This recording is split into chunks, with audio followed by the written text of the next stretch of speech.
Hello again, everybody, and welcome to the Across the Sky podcast from the Lee Weather Group.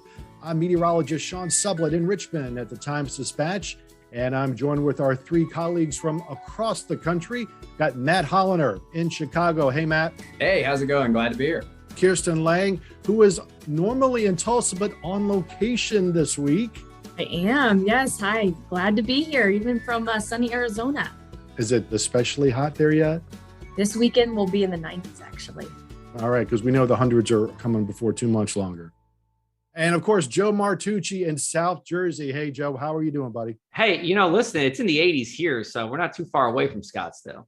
Yeah, but you and me have the humidity that they don't have because, dry heat in Arizona. That's nothing. Dry heat's nothing. Get some dew points in your life and then come back to me. Kind of like an oven. No, I remember the first time I was in Oklahoma City was the first time I was ever in 100 degrees and windy, which was really kind of odd for a guy growing up on the East Coast. So we would get to be 100 here in Virginia. It is just stifling. There's no wind. It is muggy. But on the plains, it's a much different beast. So stay cool as much as you can.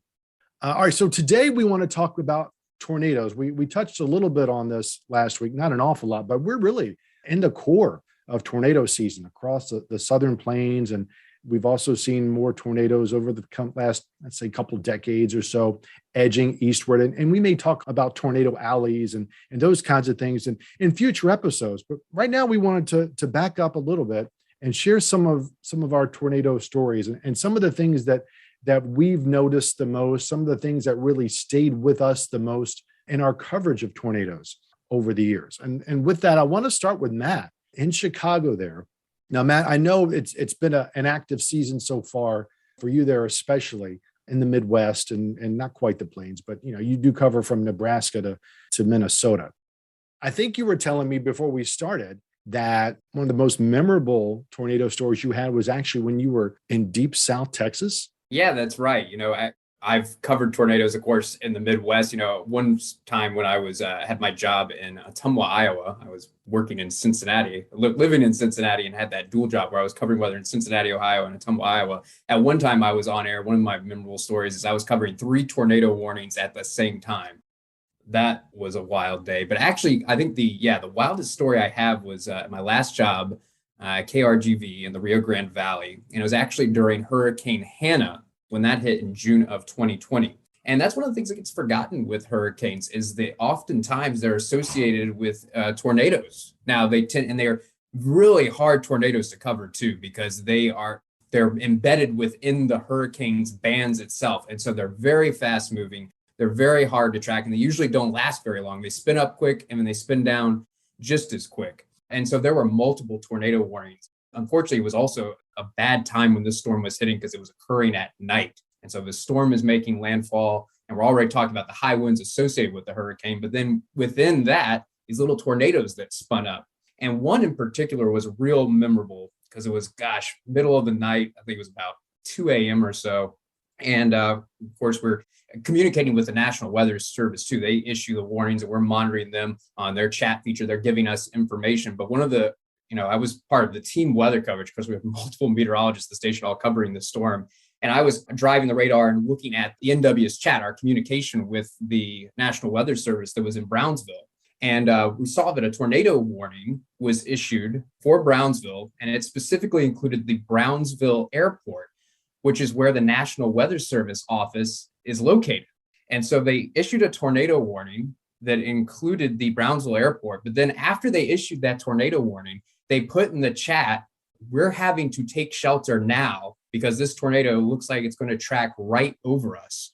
So for the next 30 minutes or so, all new additional warnings and warning updates will be handled by the National Weather Service office in Lake Charles, because during these big storms, the Weather Service sometimes has to take action, has to evacuate their office. In this case, the NWS Brownsville team had to shelter from this tornado. And so the backup office for them was the National Weather Service office in Lake Charles. So they actually continued that tornado warning until it was past the Brownsville airport. And then the National Weather Service team in Brownsville could come out of their safe spot and resume covering this tornado. And it's a good thing they did. It didn't actually hit their office, but it did hit the airport. There was a plane that was flipped over at the airport. It almost hit their office. It almost took out the radar, which would have been terrible because that was a very important radar site for the valley. So it was a very close call, but there was an actual tornado that hit right on the Brownsville airport, almost at the Weather Service office. And it was remarkable that the people that were issuing the warning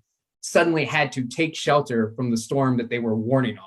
Fortunately, they were okay, but that was just one of the wild stories to me. And so we told people on air what was happening too, because they told us that in the chat, and we shared it with people. And I think a lot of people were surprised by that one. But that's why it's good to have friends and have backup, because sometimes you might be under the threat that you're discussing. Yeah. And it's funny you mentioned that, because I would imagine most of us at some point in our careers have seen that happen with other weather service offices, that they needed backup for whatever reason. Maybe they didn't have to shelter in place, but maybe there was a horrible blizzard, maybe there was flooding, and they're like, we can't send out products. This adjacent office, 150, 200 miles away, is going to have to issue the products for us for a while. And I know I've seen that a handful of places. I think that happened in New Orleans after Katrina, but I can't swear to it. But I've definitely seen that happen in other places. While we're in the Southern Plains, Kirsten, you're in Tulsa normally when you're not in Arizona today. So what kind of things stick in your head about tornado coverage one way or the other? We get a lot of tornado warnings and tornadoes in Oklahoma, of course. And I'll tell you, the past 2 years have been oddly quiet, I'd say, for Oklahoma. But in 2019, I remember distinctly about a 2-week period in there where it was pretty active. We had a ton of tornado warned storms, tornadoes, confirmed tornadoes that came through. And the reason this sticks out so well in my mind too is this was right after I got back from maternity leave and I got back into work, and it was just like, you got to hit it, both feet on the ground, just kind of start running with it. But, it's one of those things where we had storms that were firing up in the afternoon and then all throughout the evening, and it lasted for multiple days on end. And it'd be one of those situations where someone would be at the office covering something, and then I'd have to wake up at like midnight and then go in, and we would still have storms going on and still have tornadoes that were popping up, and just continuous coverage that would last for hours on hours at times. It was right around Memorial Day of 2019 that we really had some pretty intense coverage and a lot of storms that popped up around that time. Another one too that actually isn't part of it wasn't in Oklahoma, but it was something too that stuck out in my mind, was when I was working in Denver, Colorado. There was a storm system that was coming through, and I remember it was a weekend, and one day we had winter weather advisories for the mountains, and then we were covering tornado watches out in the plains at the same time. And so we would laugh because we were like, oh, you could run out to the mountains and build a snowball and then throw it at a tornado off towards the east in the plains. But it was wild because the storm system was so powerful in Colorado with the topography. It's so crazy that you can get that kind of setup where you have severe storms and then you have winter weather that you're dealing with at the same time. But yeah, coverage of this stuff is wild. And in Oklahoma, it's its own beast. Every news outlet has multiple storm trackers that are staffed by the TV stations, and they go out and they'll cover the state that, from north to south, east to west, and kind of set up, knowing where the potential tornadoes might start popping off and kind of get ahead of it. And when this kind of stuff goes on and happens here, we'll start covering things from the beginning to the end, and it'll just last for hours at times. Something else I was going to bring up too, I've lived in different parts of the country. I've lived, as I mentioned in the last podcast, in Tennessee, Colorado, Texas, Oklahoma. And I'm pretty sure this happens in other parts of the country too. But one thing in particular, when I first moved here that I thought was kind of odd, I don't know, was the fact that every Wednesday at noon, if it's clear outside, now if there are storms, this won't happen, but every Wednesday at noon, they test the tornado sirens. And so those things will go off every single day or every single week to make sure that they're working. But the first time that happened, I was like, what's going on? Because it was sunny, it was beautiful outside, and these sirens will last for like a minute or two and then they'll stop. But yeah, in this part of the country, every Wednesday at noon, we test our sirens to make sure things are working. Does that happen in where you, Matt, maybe where you are? I'm not sure. Does that happen? That's what I was going to ask. I mean, is that common throughout Oklahoma and to your knowledge, other places in the Midwest? Because it's not here in the Yeah. East. I think that might be an Oklahoma thing, because it certainly doesn't happen here in Chicago. I think that would really freak people out. Of course, tornadoes aren't as common, of course, this far north. Now, in some places, other places though, I'd be interested to know. But it obviously makes sense in Oklahoma just because tornadoes occur more frequently there. But it's interesting in the Midwest that the farther north you go, typically the less tornadoes you see.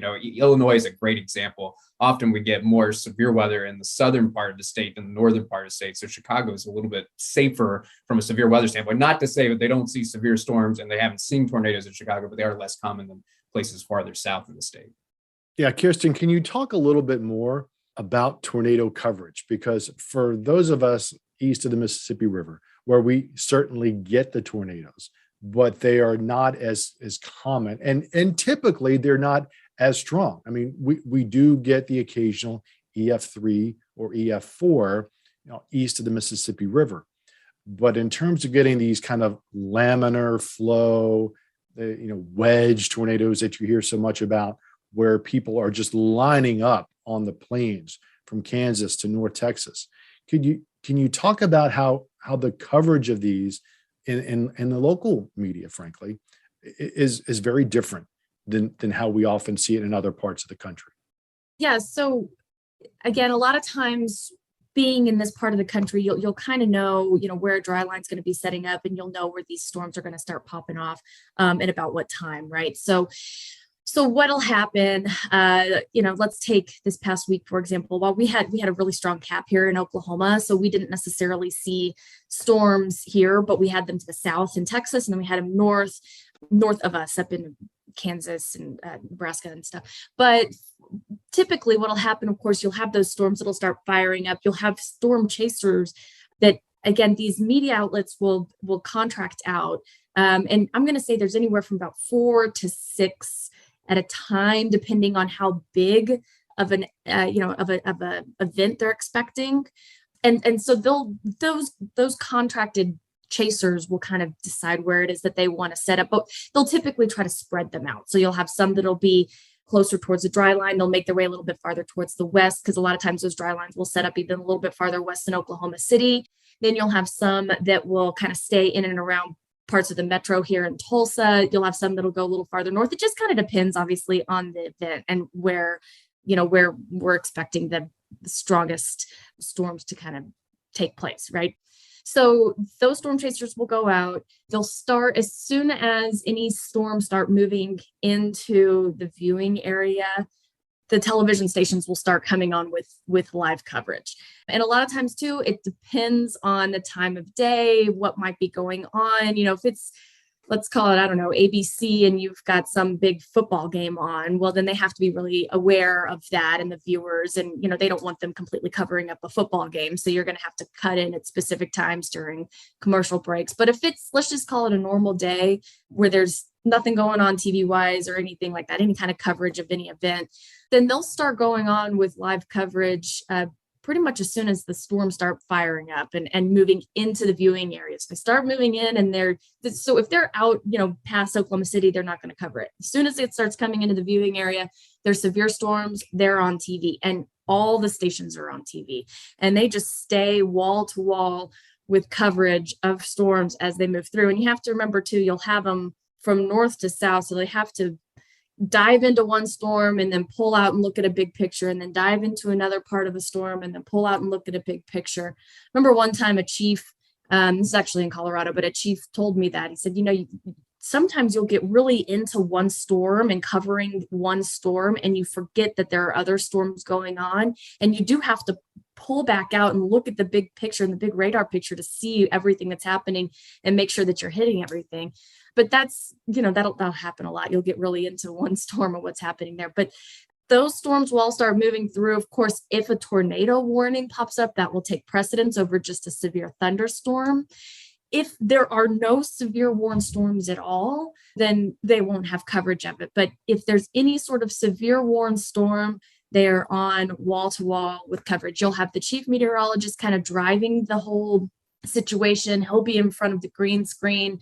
He'll toss to chasers that will show live views of whatever they're seeing. There's also usually another meteorologist or two. There's always another meteorologist or two in the background. One's managing all social accounts, looking to see what's coming through socially. And then another one, a lot of times, will take a deeper dive into the storm and use computer graphics to kind of show, what it looks like as far as, vertical graph of it.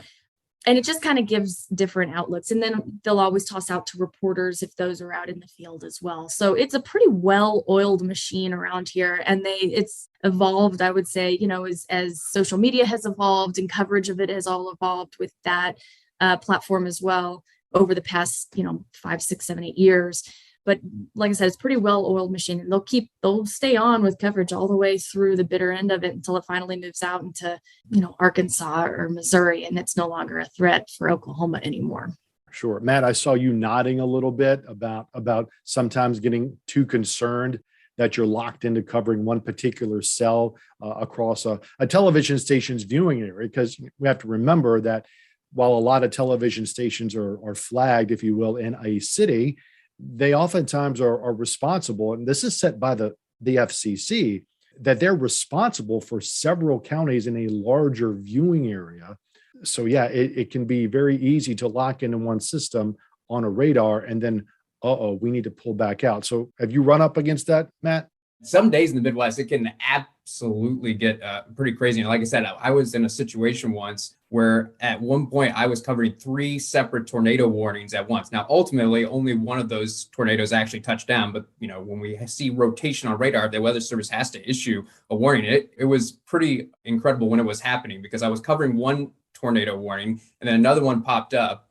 And then I was trying to go back between those two, and then a third one popped up. This was in Iowa one day. And so I had to balance the time. And of course, then, it becomes a situation of what's the greatest threat? Which storm looks the strongest? Which one is bearing down on a town versus going through a pretty rural area? And so you spend more time, obviously, talking about the stronger storm, the storm that's going to have a bigger impact on folks. But in one situation, there were 2 storms that were headed towards a town. So who do you choose? You need both people in those towns need that information. I have a little bit of a taste of Oklahoma tornado coverage as well from a storm chasing perspective. When I was in college at Mississippi State, went storm chasing in Oklahoma. Actually, I was storm chasing on the day of the Moore, Oklahoma tornado in May of 2013. Now, I do have to say, and point of somewhat disappointment for me, I did not see the Moore tornado. That day, I think, now it's been so long, but actually the greatest threat looked like it was going to be south of Moore. That was where it looked like it was going to be the most dangerous. So that's where me and my friends were when we were storm chasing that day. We were south. But then we saw that tornado form on radar, and we knew immediately this was going to be just a devastating tornado. And then we started to see the images. And so we didn't risk trying to race up there to try and catch it. Once it happened, we just stayed where we were. So we didn't see the actual tornado. But for me, what stands out in my memory is after the tornado passed, we went back to Moore and we saw the damage. And let me tell you, if you've never seen tornado damage from an EF3, EF4, EF5 tornado, a strong tornado, you can see the pictures. But when you see that damage in person, it is just unbelievable. Because, it looks like a bomb went off. And when you're standing in the middle, like we were driving down the interstate, and you just look all around you, 360, and all you see is just this complete devastation, just roofs torn off. It's unbelievable. It's one thing to see the images and see the videos, but when you see that in person, it literally makes your jaw drop. And I'll never forget the damage I saw, after that storm, and that was an EF5 tornado. And man, you realize the power that these things have. So, though I didn't see the tornado, I saw what it did, and it was just unbelievable. That's what I hear a lot, right? Before we go to break here, is that you can watch it on radar and you could see video of the damage, but you really, I don't want to say you don't get it, but sometimes you don't really get it until you walk through it. You see it with your own eyes to really understand the scale of something like that. The EF0s, EF1s, and even the 2s, they certainly can do some damage, but it's not the devastating effect of a 3, 4, or certainly a 5. So mercifully, that's not something I've had to walk through. We've covered tornadoes here in the East, but I have not had anything like that. Matt, Kirsten, thanks. We're going to take a little bit of a break. Then we will come back and talk to Joe Martucci there in Atlantic City in South Jersey. And we'll talk a little bit about some of the stories we have from the tornadoes in the middle Atlantic, Southeast, and Northeast. So we'll come right back on the Across the Sky podcast. And welcome back to the Across the Sky podcast. I'm meteorologist Sean Sublett, based in Richmond, Virginia, along with my colleagues across the Lee Enterprises Network, Matt Holliner in Chicago, Kirsten Lang in Tulsa. And now we're going to talk to my buddy, Joe Martucci in South Jersey. He's there at the Press of Atlantic City. We're talking about tornadoes and sharing some of our experiences, memories, some positive and some not so positive, of course, in tornado coverage. Joe, how are things in South Jersey today, man? Yeah, well, hey, listen, like I was saying, 80s right now, except if you're along the beach. It's one of those days, where I live about 4 miles inland. I had shorts and a t-shirt on. I went to the beach. I needed a sweatshirt. So it's one of those kind of days. We got some severe weather coming up later. We're recording this around 2:10. Coming up later today, we're going to watch for some severe thunderstorms. Otherwise, I get to hang out with you guys. I mean, what more could I ever ask for? Of course. Yeah, this is the time of year. The ocean's still cold. Those sea breezes kick in April and early May. And yeah, that big temperature difference, just 5 or 6 miles inland. So yeah, there is that little threat. I think you're in what we call a slight risk. Yes. A level 2 of 5 risk. right. Into Jersey. So in your experience, what kind of sticks in your head in terms of in your coverage of tornadoes in your career so far, Joe? Yeah, you know what? We just have to turn back the clock to last year because we had 13 tornadoes in the state, and Kirsten's probably laughing at me. She's like, we get 13 in one day in Oklahoma. But 13 in the state is a lot. I mean, we average 2, and to go figure that I cover like by area about a quarter of New Jersey, maybe a little bit more. Tornadoes don't happen all that often. I mean, we go years without a tornado in the state, let alone where I'm covering. But last year was notable because we had a decent amount of tornadoes, but we actually had, you could call it a tornado outbreak for us. It was the last day of July. It was a Thursday. I'm forgetting how many days are in July, 31 or 30. Well, I guess it was actually maybe Thursday the 29th. So I apologize for that. But anyway, we had 7 tornadoes in the state that day. And I remember I was at the office watching all this, and I'm watching really a lot of Philadelphia coverage on TV about it because those areas were getting hit with tornadoes at 4, 5, 6 p.m. And here I am in my corner of the state along the shore, and I'm like, we might get away without anything, and I could just go home. Well, what do you know? 7:30 comes along, and I'm about to head on out, but then I'm looking, I'm like, you know what? There's this one cell that just looks like it. If it gets in, it's going to be close. Let's watch it. Well, turns out it got in. So I ended up staying, until about 10 o'clock at night, covering what was at the time, it was assumed to be 1, but actually turned out to be 2 tornadoes. So they were in Ocean County. Ocean County, for the listening population out there, is, yes, along the ocean, but also extends a good bit inward as well. It's very highly populated along the Garden State Parkway. So you're always worried about it. It's going to cross the parkway and then head to the shore. So we see this storm and it's coming in and we got a tornado warning. So this might not be the nicest thing to say, but actually, so some of the equipment I was using was not working.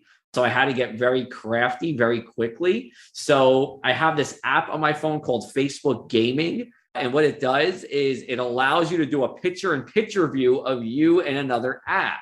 So I took my radar scope app, which is the gold standard for weather apps, and I took this Facebook gaming app. So you had radar scope on my phone, and then it was broadcasted live on Facebook, and everybody on Facebook was able to see it. We actually had, I don't know the exact numbers, but I'll tell you this, out of all the Facebook lives I've done in the 5 years I'm here, that was near the top for the most watched. But really just literally simply going on my phone, using a webcam of me from my phone, and just recording. We were talking about what was happening, and the storm was cutting through the Pine Barrens.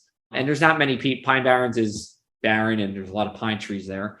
But what happened was it crossed the parkway, and it ended up getting into a number of people's houses. Thankfully, it was a fairly weak tornado, so that was good news. But it was something to pay attention to. And then this was the part that really stuck out. was it crossed into the bay, into the Barnegat Bay. And on the other side of Barnegat Bay is Long Beach Island, which, Sean, I think you've been to LBI before, haven't you? Yeah, I was there many moons ago. Yes, but I do remember this outbreak because I was in suburban Philly at the time, and Yeah. it was quite a shock to a lot of folks. Yeah, it was quite a shock. But the thing that made this like really impactful for the forecasting side of it was, Long Beach Island during the summer, it's almost like a city. It's just so densely populated with shore houses. But it could either just slip north into the channel, which is all water, or if it went even north of that, it would get into Island Beach State Park, which is a state park. So now you're really forecasting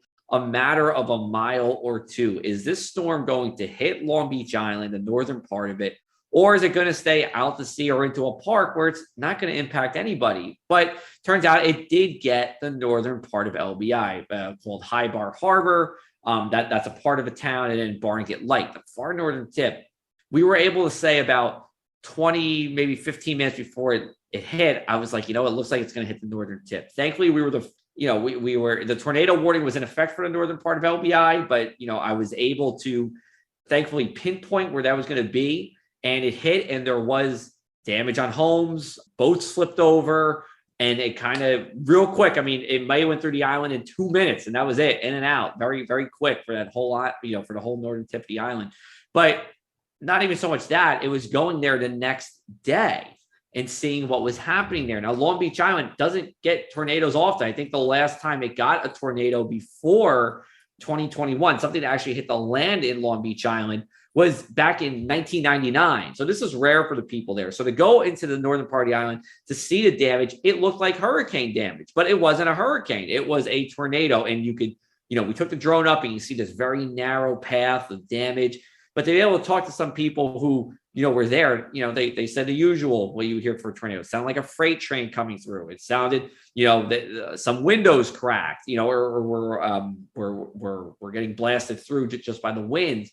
Thankfully, the damage was relatively minor for the most part. There were a few people with houses ripped off, but to hear people and talk to people the next day about what they saw, and a number of them, people that I talked to, a couple of people were watching our coverage and saying that it made a difference. And, a lot of times, we're all sitting behind a desk or a computer or whatever, and we're broadcasting, and it might seem a little abstract at times, especially if you're not in that tornado warning, but to be on the ground, to hear from people saying that, from what you said made a difference was, really something that stuck out. So that was a pretty big outbreak. Again, 7 tornadoes in the state. One of them just got into our coverage area, and brought damage to an area that doesn't typically see damage, period. And if they do, it's from a hurricane or a tropical system, not from a tornado. Yeah, I mean, I kind of remember that idea too, for covering them for such a long time. And you wonder, in the moment, you're hoping you make a difference, but you don't know. I mean, you were so deep into covering, you were so deep into radar imagery. And up until recently, it was harder to get video of what was going on, right? You're just you're looking at the radar signatures, you're making your best guess. If you're lucky, you're in contact with the local National Weather Service office looking for storm reports, right? But it is hard. Sometimes it's hard to get video to confirm anything. I do remember one time, and this was, I believe, the fall of 2004. At the time, I was at the ABC affiliate in Lynchburg, Virginia, which is about 100 miles west of where I am now in Richmond. I think it was Hurricane Ivan, or the remnants of it is. And as you know, Joe, and anybody who's cover the weather in the middle Atlantic, southeast, northeast, it's these landfalling tropical cyclones, even after they've weakened, or people don't see them as much of a threat anymore because maybe, it's deteriorated or it's remnants or whatever. They still have a circulation, right? And if the circulation passes just to the west, that means you're in a very deep, moist southwest flow, right? And we know from experience, you've got these changes in friction as you go up into the atmosphere. And so every time now, when I see a tropical system, no matter how strong it is anymore, going by just to the west by 100 or 200 miles of Virginia, whether it's in the central Appalachians, Western Carolina, or, the center is in West Virginia, I'm always like, tornadoes. Even 2 days before, SPC, the Storm Prediction Center, could put out anything. I'm thinking this is the fall tornado setup for Virginia, especially here east of the Appalachians now, because Virginia, Richmond, where I am now, is right on the fall line. Those of you familiar with that, it's where the rivers stop becoming navigable as you come in from the Atlantic Ocean, and the terrain starts to get a little flatter. So it's more conducive for tornadoes. We'd like to remind people tornadoes do happen in the mountains. They just don't happen as much. But I remember covering it, and just that thing, Joe, you're like, is anybody seeing this? Because 2004, social media wasn't really a thing yet. MySpace, right. I don't think people were getting warnings on MySpace in 2004, Joe. Yeah, I don't think so. But we did coverage. We did, as we like to say in the business, wall to wall, meaning we were on live nonstop for the better part of at least 1 or 2 hours. Obviously, you don't know what's happened until after the effect. We get back the next day. The local weather service office in Blacksburg goes out to do storm surveys. And I believe it was Campbell County, Virginia, which is the next county that's immediately south of Lynchburg. And there was damage there. And of course, we had a camera crew. I didn't go out with the camera crew that day. I had to stay back and do the actual weather the following day. But it was the first time I was truly gratified that I felt like the coverage mattered. Not that we didn't do it before, but we had video, and the individual, the fellow whose house was damaged badly, not destroyed. I think it was an EF1, maybe a 2. I don't remember off the top of my head now, but we saw video. There was clear damage to his house. And he told the reporter that we saved his life. And that's one of those things that makes you feel like what you're doing is important. That's why most of us are doing this job, to protect life and property, to save people's lives, when it's really, as they say, hitting the fan, to know, did we make a difference? We talk about tornado safety over and over and over again since we were undergraduates, right? And you wonder, does the message get through? Do you hope that people do what you suggest that they do when that warning comes up? Because again, 2004, we didn't have these EAS things on your phone. You would get the emergency alert systems on the radio, or, if you have a weather radio, which is great. I'm still a big fan of that. But to see the damage to this fellow's house and him telling us that you guys with your coverage saved my life. And you could see that his house was not in very good shape to begin with. And I think that's probably why it was damaged so readily. But that was the first time I thought, wow, what we did, not that what we did doesn't matter, but like we actually probably saved this dude's life with what we did on that day. So when I think about tornado coverage, I always think about that guy. Not everybody is going to follow the warning the way you want them to, but there will be people who have built some trust with you, and they will listen to you and take action when it's necessary. When you suggest, you want to be in the lowest room of your house, underground if possible, put as many walls between you and the outside as you can, get under the steps if you need to, into that bathroom with no windows, away from the exterior walls, and just stay for 10 or 15 minutes at least until this thing is gone, that they do it and they're able to walk out and they see damage, but they're okay. Fortunately, we don't we don't grow them as big here as they do in Oklahoma. We don't have 4s and 5s. I mean, again, they're not common everywhere, but it's exceedingly rare. I don't think we've ever had an EF5 in Virginia, and 4s are exceedingly rare. But, an EF3 is still going to knock some things over for sure. And it's going to do a lot of damage to a home. It may not obliterate it, but it's going to do a lot of damage. And you don't want to be anywhere near a window if an F3 is barreling towards you, or any tornado barreling towards you. But that was the one event that stuck in my head the most from, again, I think it was 2004 and Hurricane Ivan, if I'm remembering correctly. And, I've only seen one tornado firsthand once. And that's the other thing. I think so many of us are stuck, if you will, inside because we need to cover it, right? We all need to cover it. So we're not out there. I mean, there are some meteorologists in these places like Kirsten alluded to, where the meteorologist is out with the storm chasers or leading a storm chase or something like that, and they see them firsthand.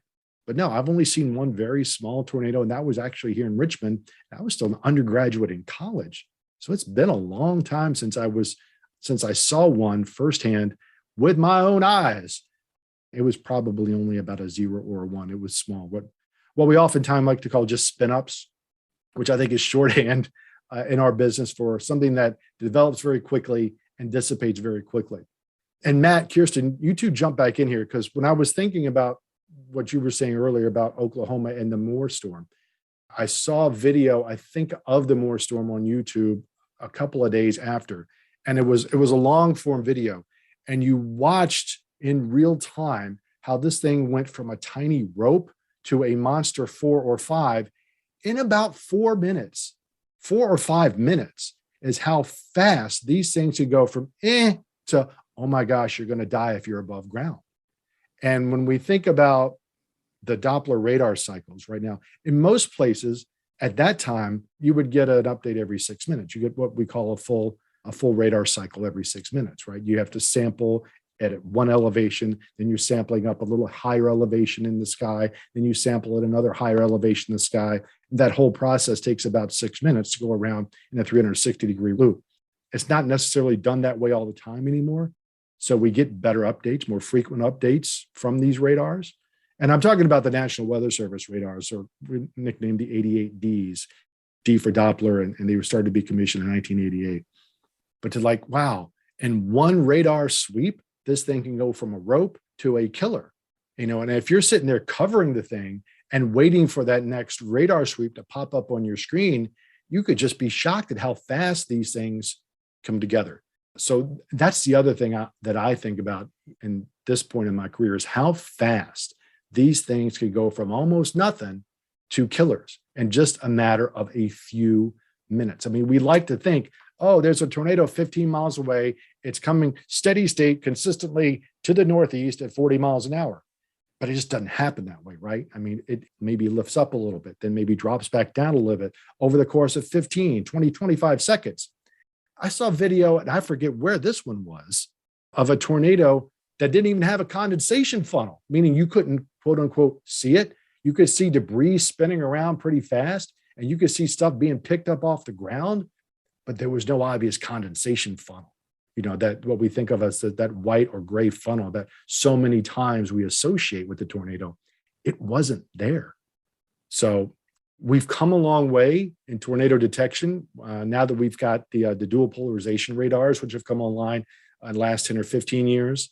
And the great thing about this, for those who aren't familiar with it, we can pick up the different shapes of targets in the radar. So like, we can't say, well, that's a piece of wood or that's a piece of brick, but the radar can send back this information about whatever it's bouncing off of to tell us, oh, it's a little bit taller than it is wide, or it's a little bit wider than it is tall, or all the targets are of very, very different shapes as opposed to all being the same shape, like rain.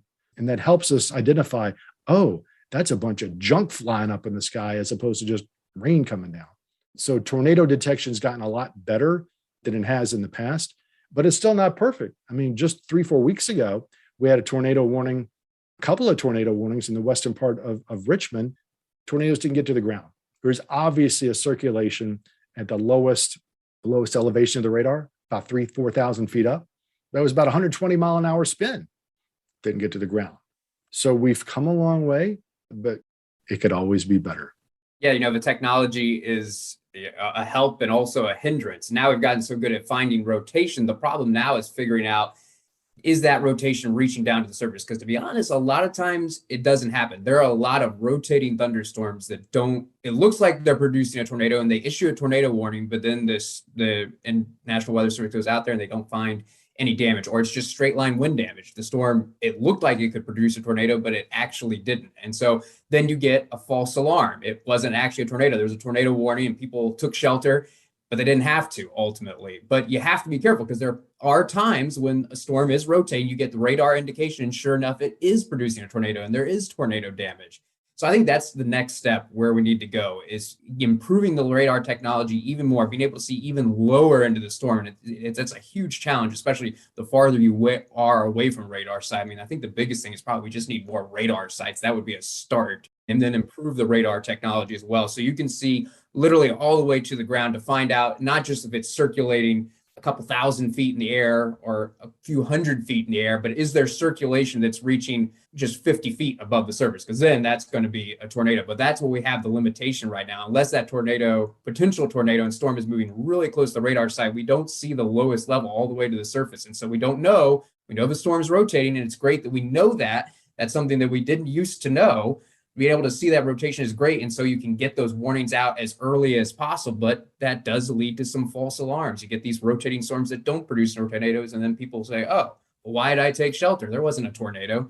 But that's why we always have to stress to people, like, please just be safe, because there are plenty of times you can see radar when we say it's radar indicated, treat it like it's the real thing, because there's sometimes when we don't know, but it's better to be safe than sorry. And don't say, well, I was under a tornado warning last time and nothing happened. You got to take it seriously every time. And hopefully one day the technology will be so great, there'll never be a doubt. And every time there's a tornado warning, we'll know for sure that there's a tornado. I hope that day comes. It's just, we're not there yet. Yeah, I mean, it's going to take some time to be able to get that precise of a tornado warning. This is what the tornado is going to do in the next 5 or 15 minutes, because tornadoes by their nature aren't that large compared to the entire atmosphere, right? So most places in a tornado warning won't get a tornado. But one of the things I'd like to tell people is, like, you know what? I'm sorry your house didn't get blown away, but can you do me a favor and just get to the lowest level of your house for 15 or 20 minutes? Because it's really, really close. And I would hate for something to go wrong, because I can't tell you the difference between 3 and 4 miles away. My technology is not that good, but there is enough of a threat. We see enough data out there to suggest you're in the potential for a lot of hurt. Go do this for 10 or 15 minutes until this thing is gone, and then you're fine. If your house is fine, yay, amen, everything worked out all right. So I think that's where a lot of the communications have to get better, that, people get under a tornado warning and they expect their house to be gone. I'm like, doesn't quite work that way. Kirsten, I can see over there kind of like giggling. Yeah. Well, I think too, especially in this part of the country, in any part of the country, people get nervous when they hear that they're under a tornado warning, that their county is under a tornado warning. But you have to remember that a county is so large, and you'll get, a tornado is not that large, right? But the county will be under the warning. And so often people think that it's going to hit them and that their house is going to implode. And, that's not, it is still rare, that's actually going to be the outcome as soon as you're under a warning. But it doesn't take light of the situation. It doesn't mean that you need to, think of it any less. It's just one of those things you need to know, okay, if you're under that warning, then you need to be paying attention to what's happening, but don't necessarily think it's going to be the worst. Yeah, I mean, everybody makes good points. It seems a little more abstract for us here in Jersey, at least most of the time with tornadoes. But, we also get water spouts too, which, thankfully are out to sea, but we do see those. And if you're boating, that's always an issue as well. But yeah, I mean, tornadoes are the most, if it's not the most, it's in the top 2 maybe for most deadly types of weather that we have, if you're in its path. So, I would, like you said, you get inside, get as low as possible, get away from windows. And here's another thing too that I tell people: get to the center of your building. So like if you live in an apartment, the center of your apartment might not necessarily be the center of your building. So just always be cognizant of that as well. When you're in a tornado warning. Radar is great, big help. We can check that out easily. There's always nothing like ground truth or ground verification. But, we always want people to stay safe, whenever possible, and as much as possible during any kind of severe weather event. Yeah, for sure. Before we wrap things up, let's go around the horn one more time. And Joe, you started with this, and expand a little bit more. Everybody on this podcast, Tulsa, Chicago, Atlantic City, Richmond, has a slightly different geography. They have slightly different audiences we're serving. And as a result, the structures are built a little bit different. What's the shortest version of tornado safety you would tell the people in your parts of the country? So Joe, let's go back to you in Atlantic City. We'll start with you, then Kirsten and Matt, and then I'll close this up. So Joe, what do you tell people in South Jersey, in Central Jersey? If there is a Central Jersey. But there is, Sean, but there is. That's the best part. And really in the Northeast, in the megalopolis, which is kind of where you are there. Now, I don't want to dismiss Jersey, because Jersey is actually great. People haven't been to Jersey. they're missing out. They kind of have this idea of what Jersey's like. It's better than you think it is. Thank you, Sean. But anyway, Joe, what do you tell your folks? Yeah, I mean, tornadoes, again, they aren't that often. They can happen. Honestly, they can happen anywhere in the state. We've had it at the beach. We've had it in the hills. We've had it everywhere. Again, I think the three things are, get inside, get as low as possible, get to the center of your building. Those are always the three things I'm just kind of hammering away at. If you're on the road and you see a tornado, obviously you want to get away from it. If you're outside, and you really can't get anywhere, get in a low-lying ditch. That's where you want to be. But those are the general kind of safety awareness, things we're talking about when it comes to tornadoes. Kirsten? Whenever we talk to people about getting into that safe space, or safe place, like Joe was mentioning earlier too, if you're in an apartment complex, it's the center part of your building. Don't be, try to get to the low levels as well. If you're in your house, the most center part, away from the windows. And it's also something too where you need to try to have a way to listen to what's going on, whether that be on your phone, your laptop, your computer, whatever it is, so that you understand what's happening and when it's going on. And really, again, it's just staying away from those windows, going inside if you can. Joe was mentioning, if you're driving, don't go underneath overpasses. That's actually not smart.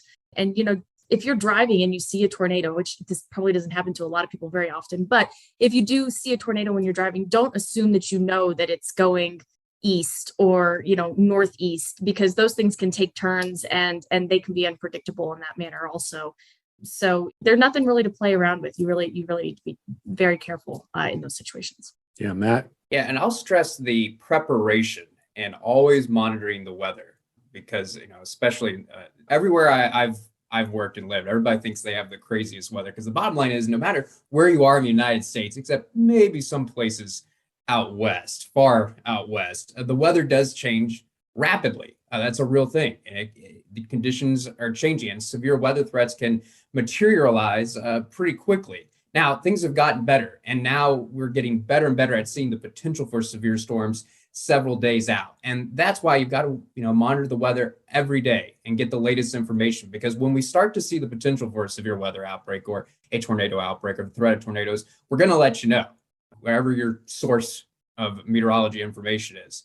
And so when you know that there's the potential for tornadoes a couple days out, look for an update the next day. Is the threat going up or is it going down? So constantly monitor the weather. And then the day of, when we say today tornadoes are possible, you absolutely need to make sure you can get warning information. Make sure your phone is fully charged so that you can get that warning information. But also, before we even get to that part, when you get to the day of a tornado, have in your mind what you're going to do if a tornado warning is issued. All those things that we talked about, kind of replay them in your mind about what you're going to do. If I'm under a tornado warning, where am I going to go? Because the worst thing you can do, when a tornado warning is issued is panic. And then because suddenly your brain just locks up and you freeze and you don't know what to do. And that's the worst thing you can do. You need to know exactly what to do when a tornado warning is issued so you can take action. So I always say it's good to review and go over the tornado safety. When you know there's potential tornadoes, go over in your mind where you're going to go, what you're going to do, how you're going to contact your friends and family and make sure that they know if they're under a tornado warning. It's a great thing too to let them know, make sure